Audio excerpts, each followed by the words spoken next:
What's going on, everyone? So in today's video right now, I'm about to bring guys a budget deck video. That's right. So throughout YouTube, everyone's dropping their budget deck videos, their meta deck videos, what's going to be the best deck for the format. And honestly speaking, like I said in my last video, there is pretty much no way to predict the meta right now. These are just going to be my predictions for what I think are good to play and for what I think the meta is. And since Yu-Gi-Oh in general is relatively budget right now, I thought it'd be interesting to talk about piss poor budget decks, meaning when you only got a few dollars left, the decks that you're gonna play when you don't want to really play Yu-Gi-Oh, but you want to go local to have some fun. So in this purpose of this video, I'm gonna bring you guys budget decks $50 or less. So let's get into it. And remember to smash that like button. Let's try to get this video up to 200 likes. It'll be awesome. Starting off this video with number 10, FA. Now, I asked you guys on the community tab, what do you guys feel like are some good budget decks, $50 or less, for the player who don't want to spend a lot of money just to have fun in this game and try to do well to be competitive? And a lot of you guys recommended FA. FA is a new deck that came out of Extreme Forces and has been getting support from Konami little by little. It's pretty much all commons. And while I don't honestly know how the deck plays, I can tell you they have a Dark Law, which is good. And they have that one card that pops stuff and bring it back. And in today's Yu-Gi-Oh, guys, it's really implemental that you guys pop field, banish the graveyard, anti-meta. I mean, for someone who's not looking to spend a lot of money, it seems like a pretty solid deck. You probably could pick the deck up for like 30 bucks or so because everything's common. And then eventually, as you move on, you're going to want to invest more into your extra deck. So yeah, man, you got $50 rolling around. You can pick the comments for that deck and just spend the rest of the money on your extra deck and call it a day and get some good side deck cards as well. Number 9, Counter Fairy. Now, the Counter Fairy structure deck just got released, which is pretty cool. It gave us a lot of new Counter Fairy support. Counter Fairies is also always a deck that could abuse a lot of the cards that says pitch 1, it's counter trap to negate effects, or pitch 1 counter trap to destroy a card, etc., etc. And they also have that counter trap that says negate a card effect by declaring a card type. Counter Fairies have a lot of things to abuse, and with Archlord Christia taking into place, they can just lock the opponent out. Christia's like $3, then you get 3 structure decks. I think Christia comes on the structure, and you're good to go. I don't even think you really need an extra deck for that deck. All you're just going to do is sit on back row. Now, the deck does run off of Demise, so a good substitute for Demise will be Reckless Greed. It's an awesome card. You can play 3, and when you activate it, you draw 2. You just can't do draw 2 on your turn. The benefits of Reckless Greed, or you could probably even run Pot of Desires, because that's relatively less expensive nowadays anyway. You set the 3 Reckless Greed. If your opponent try to get rid of it, you can chain both Reckless Greeds, draw 4, and you're in a good position. Very solid, very powerful. Obviously, it's not going to be as good as a Yu-Gi-Oh deck that you invest a lot of money into, but it's something just to play at locals and have fun with your friends. Number 8, Barrier Stun, or just Stun in general. Stun decks are gonna wreck the meta. We got 3 TTs, 3 Torrential Tributes. Amazing, right? And we have 3 Thunder Kings. And we also have things like Fossil Dino. At locals the other day, I saw this one guy I know. He was playing his stun deck with the 3 T-Kings with Scylla Orichalcos, which is an amazing card that can boost your monsters up by 500 and allowing them to protect their other weaker monsters. Stun decks, barrier stuns, all good. They're dirt cheap. Like I said, Yu-Gi-Oh! For the older cards right now is pretty much cheap in general. So I felt like it was pointless saying decks $100 or less, because almost pretty much every deck is, for the most part, you can get the core for $100 or less. But until you buy the Ash Blossoms and the high rarity stuff, that's when it's going to cost you. So yeah, man, pick up Stun. It's a pretty solid deck to play with. Number 7, Light Sworn. So, Light Sworn is an awesome deck that was pretty popular in its time. I think it was really ahead of its time. A lot of people recommended Zombie Sworn or Community tab. So Zombie Sworn and Light Sworn is really good. You mill, bring out your Kalut. I mean, not Kalut. You bring out your Light Sworn wolf guy pretty much. Bring out your Judgment Dragon. You have the Necro Garden guy in the graveyard. When you banish him, pop the stuff. There's a lot of things Light Sworn can do. You have your Lila plays. You do have your Light Sworn Michael, which is a synchro that can banish stuff from the field. Overall, Light Sworn is a great deck that can spam. You do have the Troop Dupe combo now too, which is take place. You can play 3 card troopers and 3 of the machine dupe, troop dupe scoop, old school combo back in the day. Mill, set up your lights and warn, JD for game. Pretty awesome, nothing more to be said about that. Pick it up at low rarity, definitely under 50 bucks. Probably you can hit the 50 buck margin when you start working on an extra deck and or investing in the cheap hand traps like Effect Veiler, maybe even Ghost Ogre and Snow Rabbit, and etc. Number 6, Burning Abyss. Now, Burning Abyss all got reprinted and a lot of stuff is limited, and Kiribuni has not been released in TCG. If you guys want a budget deck that's going to become a meta deck very soon, probably by summertime rolls around, invest in Burning Abyss. I highly recommend it. Skill Drain's a card. Skill Drain's a good card. And not only outside of Skill Drain, the deck can run things like Horn of Heaven, which is great. It ran at when Burning Abyss had everything at 3. And the deck it slow rolls the opponent because everything floats.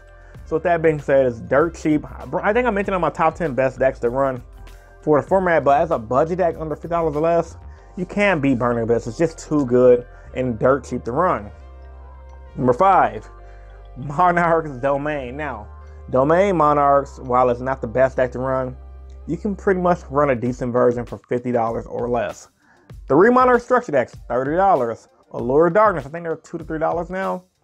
And the Monarch engine as a core has everything to protect you from spell card destruction effects in general.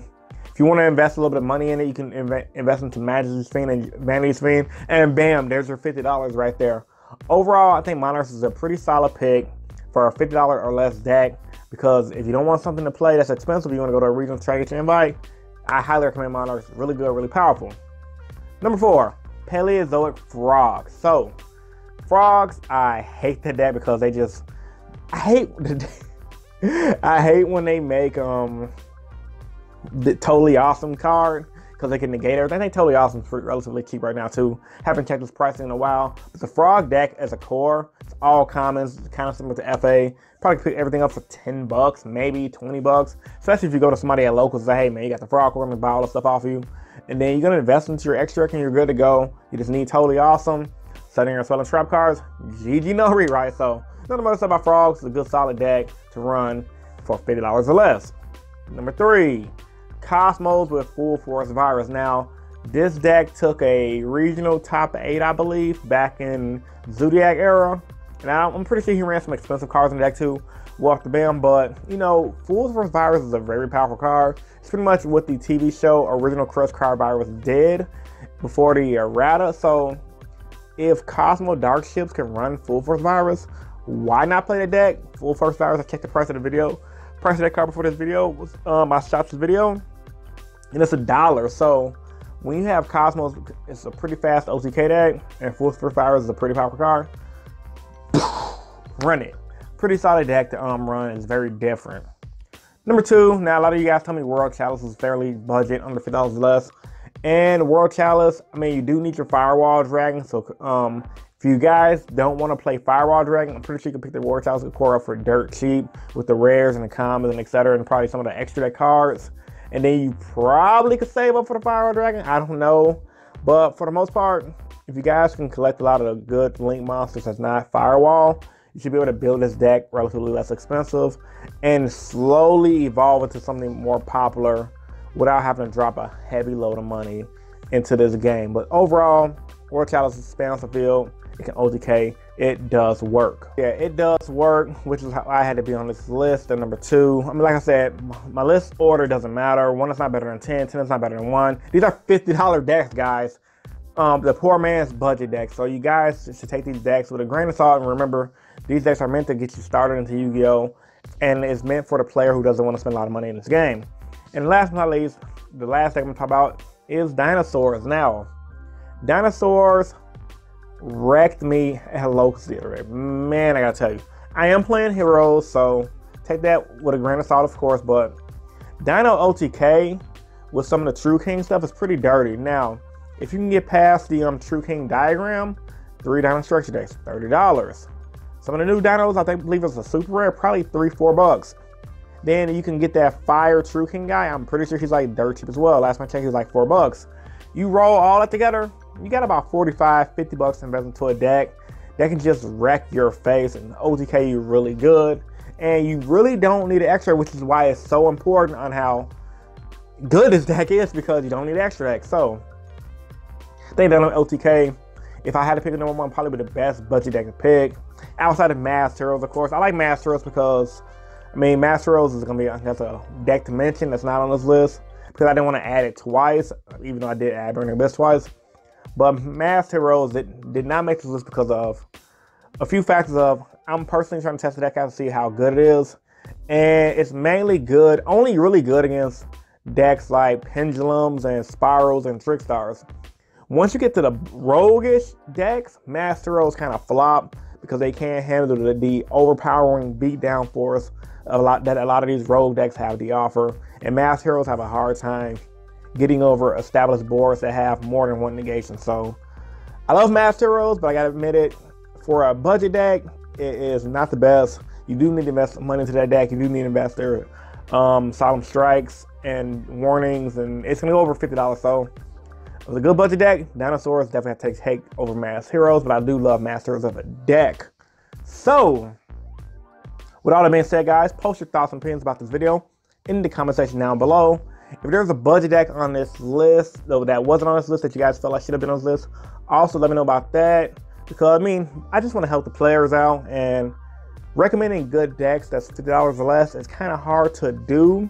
But once again, a lot of people don't have money to invest into this game, and a lot of people's parents don't want to spend a lot of money on their kid for this game. So this is a great guideline to follow by. So in short, I know a lot of you guys have been asking about my Master deck profile. When is that coming? I'm going to drop the video on Friday, because a lot of you guys asked me, Chris, drop the hero deck profile. The thing is, I want to make sure I get the deck profile right. I want to perfect it. And I don't want to burn through a bunch of my content in 1 week and then have to struggle to figure out what I'm going to give you guys for the following. I'm taking my time to make these videos enjoyable. And I'm also taking my time to give myself a break. I don't want to feel mentally drained. Hey, what's up, guys? Innovation Yu-Gi-Oh! Bring you guys a video. I just want to bring you guys the excitement and the joy that you guys see here, that you guys have been loving. So, with all that being said, Innovation YG, and I'm signing out. Peace.